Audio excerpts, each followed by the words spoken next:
Les Ivoiriens se préparent à se rendre aux urnes le 31 octobre prochain.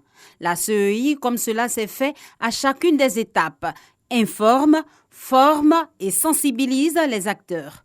Cas pratique, avec le mode opératoire, depuis l'expression du suffrage de l'électeur dans l'isoloir jusqu'à la proclamation des résultats. Tout notre engagement, toute notre énergie, tous nos efforts visent un seul objectif, montrer notre bonne foi et rendre le processus clair, transparent, gage de sa crédibilité.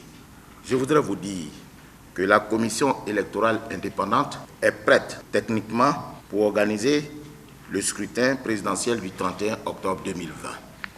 La sécurisation des procès-verbaux, il en a été question au cours de cet atelier. La CEI apporte des précisions. Mais il est bon, à l'occasion de notre formation de ces agents, de leur dire comment ils devraient transporter ces PV jusqu'à la commission locale, sous bien entendu la supervision des agents des forces de l'ordre. C'est le président et puis un membre du bureau de vote, avec tout le matériel, qui le convoie sous la sécurité des agents des forces de l'ordre. Ils n'ont pas vocation à les prendre physiquement. Des informations rassurantes pour les partenaires, en particulier le PNUD, associé à cette rencontre d'échange.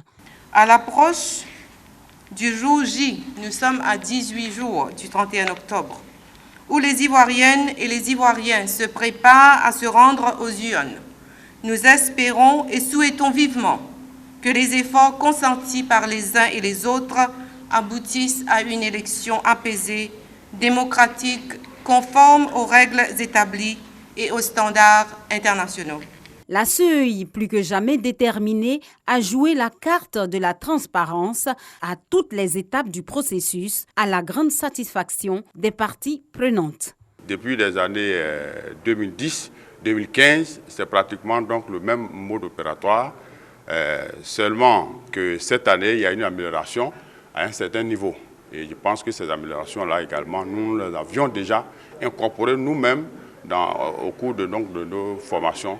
Nous remercions la CEI pour cette initiative. Dans un processus, le mode opératoire peut être le meilleur, mais ce sont les acteurs qui vont porter le processus qui généralement pose problème. Nous invitons donc la CEI à désigner des acteurs, surtout pour le personnel des bureaux de vote, de telle sorte que ces personnes-là puissent travailler dans l'intérêt général de la Côte d'Ivoire.